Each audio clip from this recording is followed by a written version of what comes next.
Para o apóstolo Paulo, tentar se justificar pela lei é a mesma coisa de estar no mundo, estar debaixo da lei e viver na carne.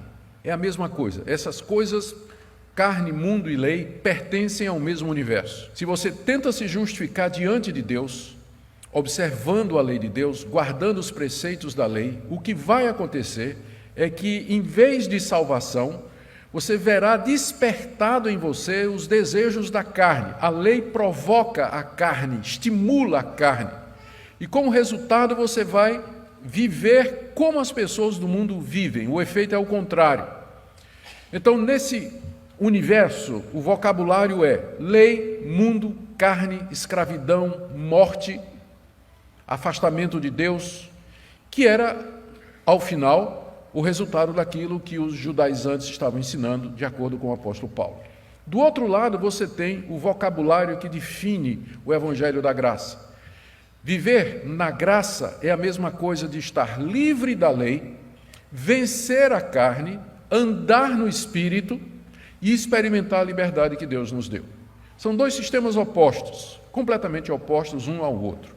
E ou você está vivendo de acordo com um, ou você está vivendo de acordo com o outro, mesmo que você esteja numa igreja evangélica, mesmo que você pertença a alguma denominação, se considere cristão. Na verdade, o que Paulo está fazendo aqui é definindo os dois princípios que dividem a humanidade ou representam as opções diante de Deus para toda a humanidade. Ou a pessoa tenta se justificar diante de Deus, observando a lei de Deus, tentando guardar os seus mandamentos e assim caindo debaixo do poder da lei, estimulando a carne, praticando o pecado, vivendo como escravo e seguindo pelo caminho do mundo, ou ela é justificada pela graça de Deus, mediante a fé em Jesus Cristo, vive no Espírito, é liberta do poder da carne e experimenta aqui nesse mundo uma vida de santidade e uma vida de agradar a Deus. Esse é o ponto aqui do apóstolo Paulo, no final da carta, porque os judaizantes ofereciam esse caminho para os crentes da Galácia. Eles estavam dizendo, a forma de vocês vencerem as paixões do coração de vocês é vocês seguirem a lei de Deus. Se vocês observarem os preceitos da lei, a circuncisão, o calendário, a dieta e também a lei moral de Deus resumida nos 10 mandamentos, se vocês fizerem isso, vocês então obterão vitória e controle sobre os desejos carnais. O apóstolo Paulo vai dizer aqui que isso não funciona. E que só tem uma maneira de você vencer as paixões da sua carne, os desejos pecaminosos que brotam no seu coração, que é o que Paulo vai chamar de vida no Espírito, que está ligada à crucificação de Jesus e à sua ressurreição de entre os mortos. Eu creio que é a falta de entendimento a respeito desse caminho que tem feito com que muitos cristãos eles não consigam, aqui nesse mundo, experimentar uma vitória significativa sobre suas paixões.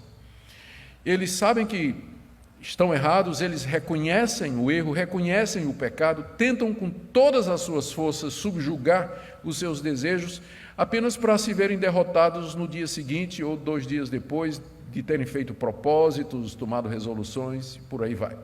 Enquanto nós não aprendermos o caminho do Espírito, nós não reconheceremos ou experimentaremos alguma vitória significativa sobre a carne, sobre as paixões do nosso coração. Nossa vida vai ser caracterizada pelo peca, confessa, peca, confessa, peca, confessa, cai, levanta, que é evidente não é o padrão cristão que a Bíblia apresenta. A Bíblia apresenta um padrão de vitória consistente sobre o pecado.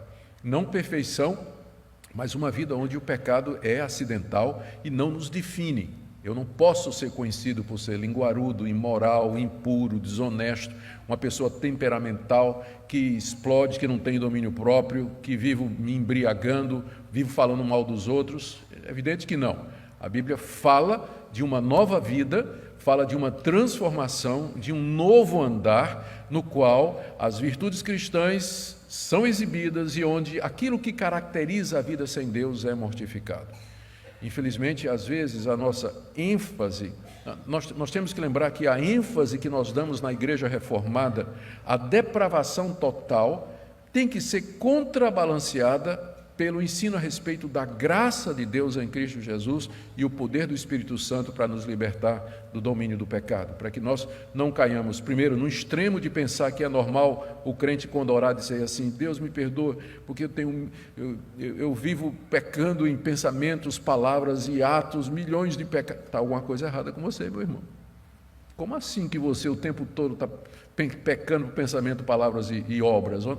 Onde é que isso é o padrão normal na Escritura? Ao contrário, a Bíblia nos ensina uma vida de vitória. É uma vida de vitória. Então, por um lado, a gente tem que evitar, por causa da ênfase na depravação total, a ideia de que o cristão ele vive oprimido, derrotado o tempo todo pelo pecado. E, por outro lado, também evitar o triunfalismo do perfeccionismo, da teologia da glória, uma teologia que ainda persiste no meio evangélico, que ensina que nós podemos chegar a um grau de perfeição absoluto aqui nesse mundo. Não é? A verdade é que a Bíblia ensina a vitória sobre o pecado como sendo o padrão para o cristão, embora essa vitória não é completa e ela não é constante.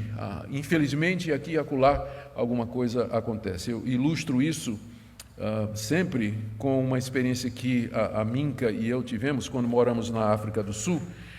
E nós fizemos uma viagem saindo lá da cidade de Potchefstroom, no centro da África do Sul, para a cidade do Cabo, que fica no extremo sul do continente. E foi um passeio que nós fizemos de férias, fomos de carro, havia um casal de sul-africanos conosco também, viajando juntos. A viagem foi 5.000 quilômetros no total, somando a quilometragem, e muitos dias abençoados. E quando nós voltamos, eu me lembro que um colega de seminário, que estava fazendo mestrado, o colega me perguntou sobre a viagem, estava interessado e perguntou se nós tivemos algum problema com o carro durante aquela viagem. Eu disse: nós tivemos um pneu furado. Mas o que é um pneu furado em 5.000 quilômetros? Agora, se o pneu furasse a cada 100 metros, alguma coisa estaria errada, não? Então, não estou dizendo que o seu pneu não vai furar. Meu problema é que ele está furando a cada 100 metros.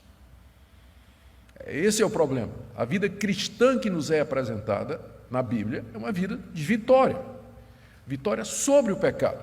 Não é perfeição absoluta, mas é uma vitória significativa, que pode ser experimentada e pode ser vivida. E o segredo para isso é viver no Espírito, que é exatamente o que Paulo está ensinando aqui. Então eu quero ver com vocês, em primeiro lugar, o contexto em que Paulo diz estas palavras, tentar explicar aí do verso 13 a 15, que eu deixei fora da leitura, porque faz parte do contexto. Depois, Paulo apresenta o caminho da vitória, que é viver no Espírito Santo, versos 16, 17 e 18. E, para deixar claro o que é que ele está falando, ele descreve o que é viver na carne, debaixo da lei, que vai chamar de obras da carne, do verso 19 a 21, e o que é viver no Espírito e o resultado, que ele vai chamar do fruto do Espírito, de 22 a 24. E ele termina com duas exortações, versos 25 e 26, para que nós vivamos ou apliquemos, que coloquemos em prática isso que a palavra de Deus nos ensina. Então vamos lembrar aqui o contexto. No verso 13 a 15, Paulo está dizendo para os cristãos, está dizendo para os crentes da Galácia, de que eles deveriam aproveitar a liberdade que eles têm em Cristo Jesus para viver de acordo com a vontade de Deus. Verso 13, vós, irmãos, fostes chamados à liberdade.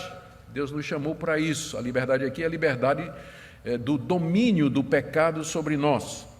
Porém, não useis da liberdade para dar ocasião à carne. Ao experimentar a liberdade que nós temos em Cristo Jesus, alguns cristãos se sentem à vontade, então, para parar de vigiar ou deixar que os desejos carnais se manifestem. Ao contrário, diz o apóstolo Paulo, no final do verso 13, sede servos uns dos outros pelo amor. Eu sou livre de todos e servo de todos, como disse Lutero. O Evangelho me liberta de tudo e de todos, mas ao mesmo tempo me faz servo de todas as pessoas. Eu sou livre, mas eu não vou usar a liberdade para dar ocasião à carne, eu vou usar essa liberdade para servir as pessoas ao meu redor. E a razão, Paulo diz no verso 14, é porque toda a lei de Deus, todas as exigências de Deus se cumprem num mandamento só: amarás o teu próximo como a ti mesmo. Quer cumprir a lei? Ama o próximo. Porque quem cumpre a lei, quem ama o seu próximo, cumpre a lei. Agora, verso 15: se vós, porém, vos mordeis e devorais uns aos outros, vede que não sejais mutuamente destruídos. Aqui Paulo está ironizando com a situação dos Gálatas. O sistema legalista de mérito, a teologia do mérito, de que você se justifica diante de Deus pelo que você faz, pelo que você merece, pelo seu esforço, ela provoca esse tipo de coisa. Ela provoca comparação, concorrência e inveja, levando a isso que Paulo chama de morder um ao outro, devorar um ao outro e ser mutuamente destruído. No sistema da graça, onde você sabe que foi salvo pela misericórdia de Deus, você serve a seu irmão. No sistema do mérito, é um devorando o outro, porque o que vale é o mérito, é o valor, é a conquista, é o sucesso. Então, a ironia de Paulo aqui: vocês estão querendo se justificar diante de Deus ou se santificar pela lei, cuidado aí para vocês não se devorarem, né? Ficarem se mordendo, se destruindo mutuamente.